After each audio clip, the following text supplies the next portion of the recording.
Salam alaikum wa rahmatullahi wa barakatuh. Dans cette leçon, on va étudier la résistance électrique, la partie de la loi d'Ohm. Cette leçon est réalisée par le professeur Erili Miloud.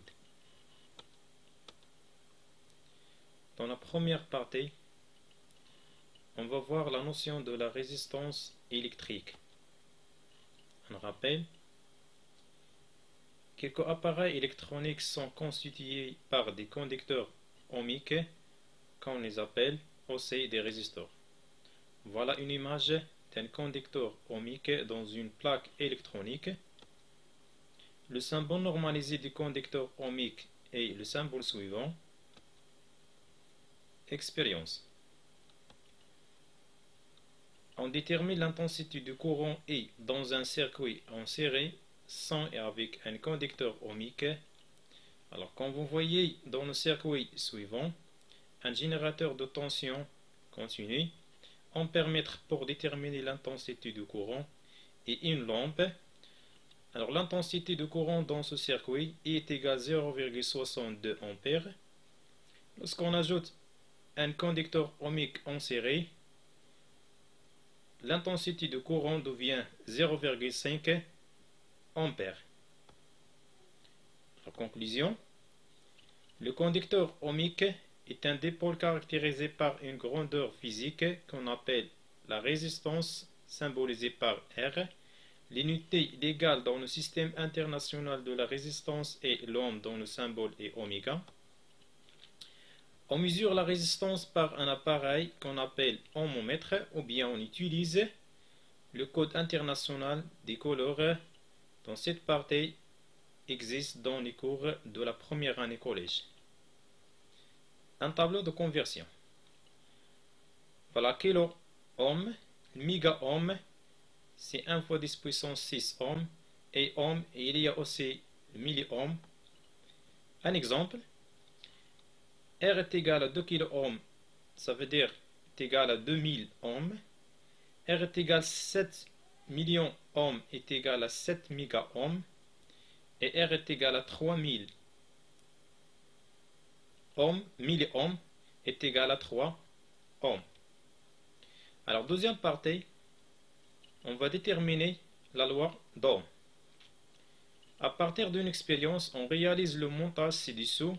En montant en série un générateur de tension variable et un ampèremètre pour mesurer l'intensité est dans un circuit et un conducteur ohmique de résistance R est égal à 100 ohms, puis on mesure la tension U aux bornes du conducteur ohmique par un voltmètre. Alors, comme vous voyez dans ce schéma, l'ampèremètre pour déterminer l'intensité du courant qui circule dans ce circuit, le voltmètre pour déterminer la tension entre les bornes de la résistance et un générateur de tension variable.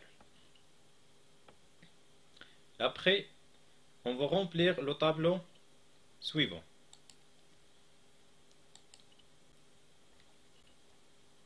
On va faire une expérience. Alors, le générateur de tension variable, ampèremètre pour déterminer l'intensité du courant qui circule dans le circuit, et un conducteur ohmique de résistance R est égal à 100 ohms. On va allumer le générateur. L'intensité ou bien la tension est égale à 0 et l'intensité est égale à 0. La tension est égale à 2 volts. L'intensité est égale à 20 milliampères, ça veut dire 0,0 ampères. Si la tension est égale à 4,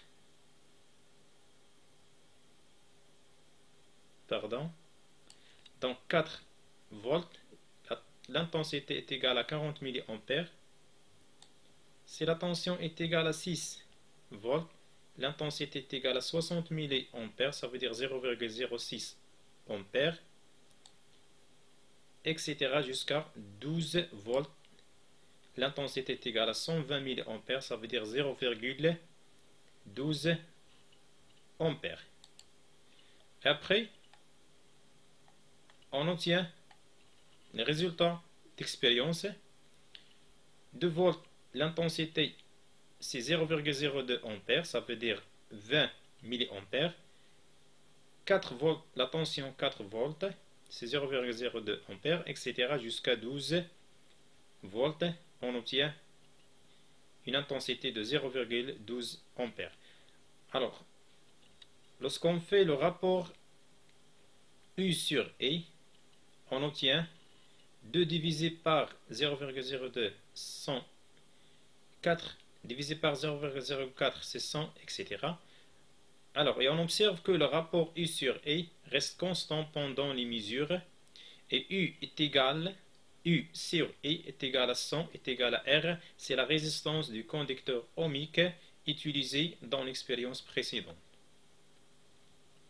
Et alors la relation devient U est égal à R fois I, c'est la loi d'Ohm, avec U, c'est la tension en volts, I, l'intensité en ampères, et R, c'est la résistance en ohm d'un conducteur.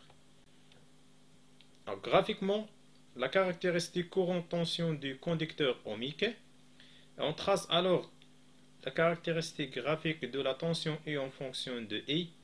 On va faire une expérience.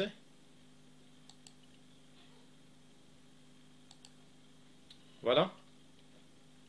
On allume le générateur. Lorsqu'on a la tension 0, l'intensité est égale à 0. On prend premier point, 0, 0. C'est l'axe de tension et l'axe des intensités en milliampères. La tension est égale à 2. Voilà, la tension est égale à 2. Pardon, 2. C'est l'intensité est égale à 20. Alors la tension 1, 2, 10, 20. Lorsqu'on a une tension est égale à 4, voilà, 4, l'intensité est égale à 40. 4, c'est 40. La tension est égale à 6 ou bien 8. L'intensité est égale à, c'est 80. Donc voilà 80. 5, 6, 7, 8. Et voilà. Voilà comme vous voyez, R est égal à 100, U est égal à R fois I. Alors U est égal à 100 multiplié par I. Voilà, c'est la caractéristique de tension et l'intensité. Et voilà. Voilà le graphe suivant. Et on observe que le graphique représentant la caractéristique courante tension, une droite passant par l'origine du repère. La tension au borne du conducteur ohmique est proportionnelle à l'intensité du courant qui le traverse.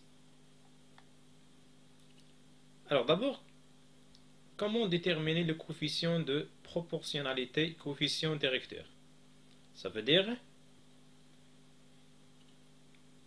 qui est la résistance du conducteur à partir de la courbe.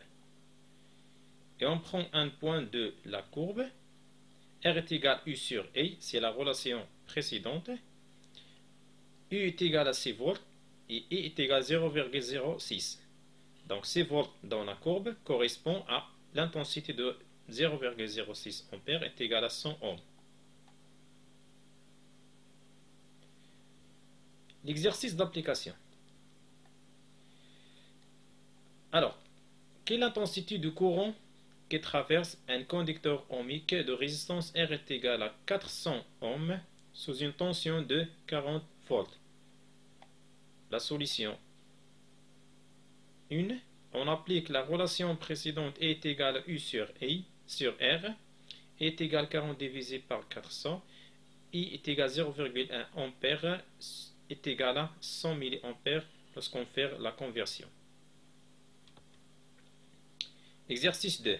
Un conducteur ohmique est traversé par un courant d'intensité de 10 mA quand il est soumis à une tension de 20 volts.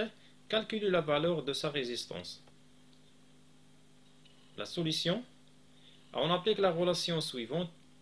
R est égal U sur I, mais attention aux unités. Donc les unités doivent être en des unités internationales. U est égal à 20 volts, I est égal à 10 mA, est égal à 0,01 ampère. Application numérique, R est égal à 20 divisé par 0,01, alors R est égal à 2000 ohms. Et troisième exercice, un conducteur ohmique de résistance de 1000 ohms est parcouru par un courant de 220 mA. À quelle tension est-il soumis? La solution 3. Donc la même relation, U est égal à R fois I, avec E est égal à 220 mA, ça veut dire est égal à 0,22 ampères. Application numérique, R est égal à 1000 multiplié par 0,22 est égal à 220 volts. Et merci pour votre attention.